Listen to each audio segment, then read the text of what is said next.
Pasta salad does not have to be this gross mess of mayo and overcooked pasta. It can be fresh, bright, and delicious, and like a pesto, it's designed to be eaten cold, so it's perfect for this stretch of 90 to 100 degree weather that we're all sort of suffering through right now. This pasta salad recipe is from the first job I ever had working as a dishwasher in a 19th hole restaurant off of a public golf course in Westchester where I grew up. Acidic, not too much mayo, and a lot of fresh ingredients. It's the best creamy deli style pasta salad that I've ever had, and I'm gonna show you how to make it right now.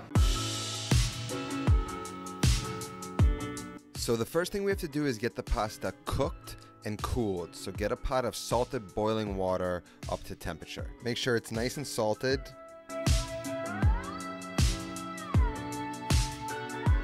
I know this pasta is gonna cook to al dente in about 9 minutes, so 20 to 30 seconds before it's perfectly al dente, I want to pull it out of the water, drain it completely, and then add it to a big bowl that we're just going to toss. Get that steam out of there and cool the pasta down before we add the dressing later. Now we're just going to let this cool, and since we pulled it just a little bit under, it's going to carry over, cook, and settle at a perfect al dente. We don't really want to rinse the starch off because that starch is gonna help the dressing adhere to the pasta, and it's gonna give this overall better kind of glisten and look to the final product. So now we're just gonna set this aside, let it cool. We just need to chop our vegetables, which we're gonna take our time doing because the size of the vegetables matter right now. But first, let's make the dressing real quick. Basically consists of some mayo, which we're just going to roughly measure out, let's say to about a cup and a half. Then we're gonna add some white vinegar, about 1 tablespoon, 2 tablespoons, 3 tablespoons, roughly measured out like that. A tablespoon or 2 of garlic powder, and about 2 tablespoons of sugar. I kind of went 1 tablespoon too much here, and I'm gonna have to adjust it. But this is the texture and the consistency we're looking for that's gonna coat the pasta nicely. I'm gonna add a little black pepper and a little salt, and that is the right consistency. Now, since I added just a touch too much sugar, I need to add a little bit more vinegar and a little bit more mayo, recreate that balance, and try and achieve that correct consistency. Next, we're gonna start to cut up the vegetables into a very fine, small dice. I've shown you how to do this. Just a safety reminder, when you cut an onion like that, kind of angle it downwards so in case it slips, it doesn't come up and hit your palm. Again, the smaller slices and cuts you make, the finer the dice you're gonna have when cutting an onion this way. This is 1 small red onion. You might need to use a half of a big one.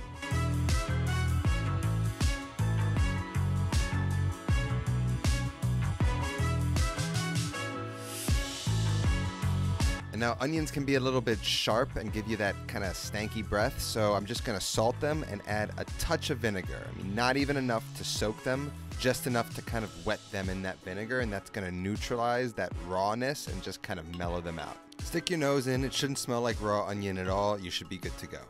Then we're gonna chop the peppers. Cut the tops off and peel off these nice segments of the flesh.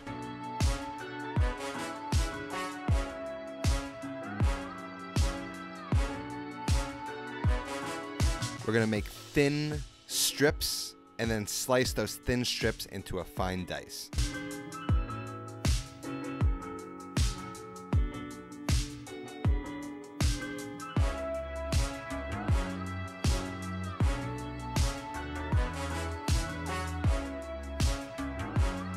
Now just repeat that with the rest of the peppers. And then on to cutting the carrots. For the carrots, we're gonna cut each one where the skinny part of the carrot meets the thicker part of the carrot. The skinny part of the carrot, we're gonna cut into half and then each half into 2s. And then we're gonna cut that into small dices. The thicker part, we're going to cut into maybe 6 or 8 sticks and then cut those into dices, just so we have an even cut across all the carrots. If you wanna get really fancy, you can corner off the 4 edges of the carrot, cut each piece into an 1/8 inch plank, cut those 1/8 inch planks into 1/8 inch sticks, and cut those 1/8 inch sticks into an 1/8 inch dice. But of course, that's just being a little extra. So rustic works just fine. Now, since the fibers on celery are a little tough for the raw presentation, we're going to shave them with a vegetable peeler. Otherwise, we're going to slice each piece of celery in half, slice each half in half again, and then slice it into similar sized dice as the rest of the vegetables.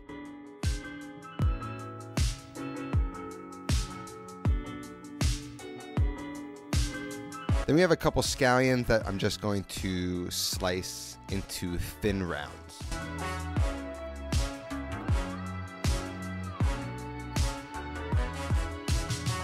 Then take those onions that have been marinating in that vinegar, add them to the rest of the vegetables, and we're ready to move on to the next stage.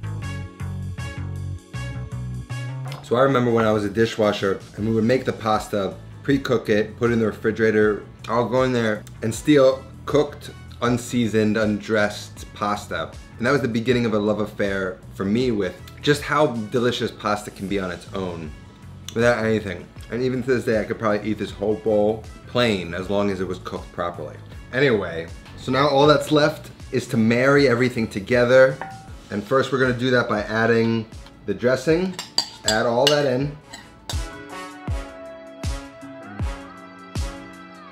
Get that pasta nicely coated with the mayo and then add in those vegetables.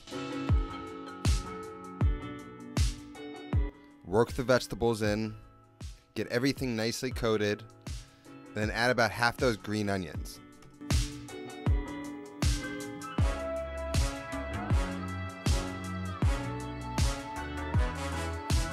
So it's packed with vegetables. Almost as much vegetable as there is pasta.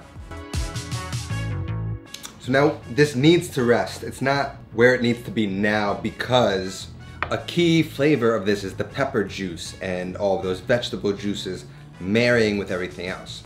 So right now everything just met. We need to give it some time to come together in the fridge. Let some of those natural juices kind of commingle and come together. And it's probably ready to eat within about an hour or two in the refrigerator. So we're just gonna cover it with some plastic wrap, get it into the fridge, and about 2 hours later, we're ready to dig in.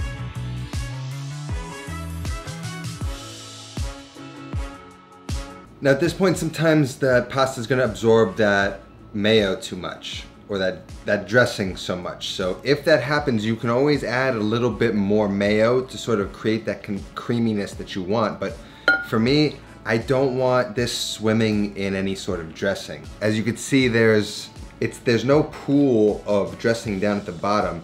Everything's coated and incorporated in the fusilli and on the vegetables. And it's really just enough to bring everything together. Any mayo-based dish, whether it's lobster rolls, tuna salad, chicken salad, the biggest problem I see is they just drown these things in mayo. And I think that's the reason why most people don't like mayo or haven't enjoyed mayo in their lives. It's why I didn't like mayo when I was a kid. It wasn't used properly. As long as it's used properly, like anything, it can be delicious. So I hope if you're a mayo hater, you understand that and you give it a shot. So this looks good to me. It's nice and creamy. We didn't salt it. I forgot to salt some of the vegetables. The pasta salt and the onions are salted. So let's just check for that. I don't think it needs it. If you think it needs salt, add it, but I don't. That pepper juice flavor adds so much to the dish, and then the pop and crunch of the carrots and the peppers and everything, it's delicious. The onions, since we kind of mellowed them out in the vinegar and the salt, there's no bad oniony smell, and I don't have bad oniony breath from it. So that's a great little trick to neutralizing onions in its raw form.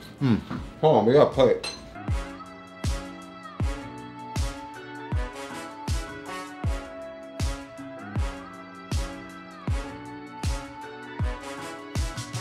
I wanted to put it in one of these containers. So we got lunch for tomorrow and lunch for today. You'd think you don't like pasta salad until you've had a good one. Creamy, acidic, slightly sweet, balanced overall, textural crunch, pasta's cooked properly. It's as good as it gets in terms of pasta salad. Give it a shot.